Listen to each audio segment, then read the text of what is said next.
Most engineers know Git. The problem is that many of us don't use Git enough to remember every command. I still forget commands sometimes and end up Googling them. So in my day job, I work in one of the most complex Git environment in the entire world. So with many repositories, branches, pull requests, release, and teams working at the same time, even with all that experience, I still don't remember every Git command off the top of my head. All right. So that's why I like tools that help me focus on the work instead of just memorizing a bunch of command and syntax. So today I'm going to show you LazyGit, a terminal-based Git UI that makes working with Git much easier. So we will look at the commits, branches, merge, conflict, and pushing to GitHub, all without memorizing a bunch of commands. By end of this video, you will be able to do most of your daily Git work directly from your terminal with a much better experience. So if you guys ready, let's do it. Let's start it. So I already have a small demo application here. You can see right here. And we have some like a Docker file and some Kubernetes manifest and some configuration. So let's say I need to make a small changes, all right? And I'm going to show it to you how I can do that. So let's, for example, go to, first, let me start the LazyGit. There you go. This is LazyGit, right? So as you can see, there's nothing happening here. I'm going to the same directory here. Okay. And I'm going to, let's say, what file I have config YAML. Okay. So as you can see, the replica right now, it's 5. I'm going to make it, let's make it double. Okay, we have too much traffic and we are going to make it double to 10. Okay, done. And if I go back here, you will see we just made a change in the config file and this is our changes. So this is the UI for LazyGit. As you can see, it shows the status, the file that changed, and this is show the diff for the changes that we made, all the branches that we have, and the list of the commits. Okay, very easy, very straightforward. All right, so now I need to basically let's commit that. Okay, commit the changes. Okay, so how can I do that? First, I need to just put -A. So just press the A on the keyboard, and if you take a look at here, the color is going to be changed. Boom. As you can see, it's green. So it means it just added. And now I'm going to commit that. Press C. And it needs something for like the commit messages. So I'm going to say increase replicas from 5 all the way to 10. How about that? Done. Okay. So right here, this is the SHA of our commit. And this shows our commit. Okay.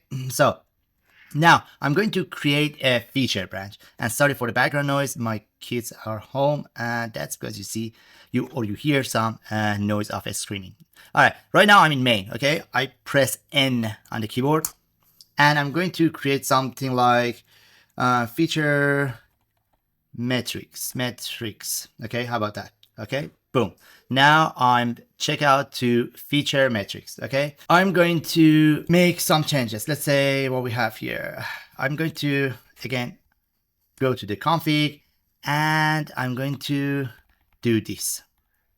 Here I'm going to say metrics. Well, yeah, metrics. And I'm going to say enable equal true. Okay, Control X. Boom, done. So we made our changes. And if you see here, right here, if I just click on that, you can see the changes here on the diff. Okay, so let's go and commit that. How can I commit that? Press A and now press C. And we can say something enabling metrics.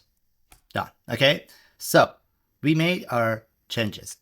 Now we added and we committed. Now I'm going to merge it to main. How can I do that? So here I'm going to click here and I'm going to main. So, and when I'm on the main, I'm going to press the space. Boom. Now I check out to main. So then I'm going to the metric that I just came from, which is feature metrics. And I'm going to press capital M.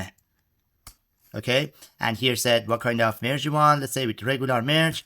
Boom, done. So it's merged right here. Okay. And if I go close that, open it again, everything's clear. And as you can see, enable metrics, it's right here. okay? And this is the SHA and the head, which point to main, okay? Now, I'm going to push it to GitHub. Let's do that. You are right now, just merge it to the main. Everything's ready to push it to your remote repository. So in this case, we are using GitHub. How we can do that? I'm going to press P. And as you can see right here, git push. So it's ready here and it's done. We are push it to the GitHub. Let's check that. So if I'm going to bring my GitHub page here, you will see there is a SRE demo app repo here I just created. So I'm going to click on that, and to confirm that change is happening and push is already done, I'm going to configure. And as you can see, metrics enable equals true. So that shows that our changes just pushed to GitHub. All right, so let me push it down. I guess we covered everything for LazyGit.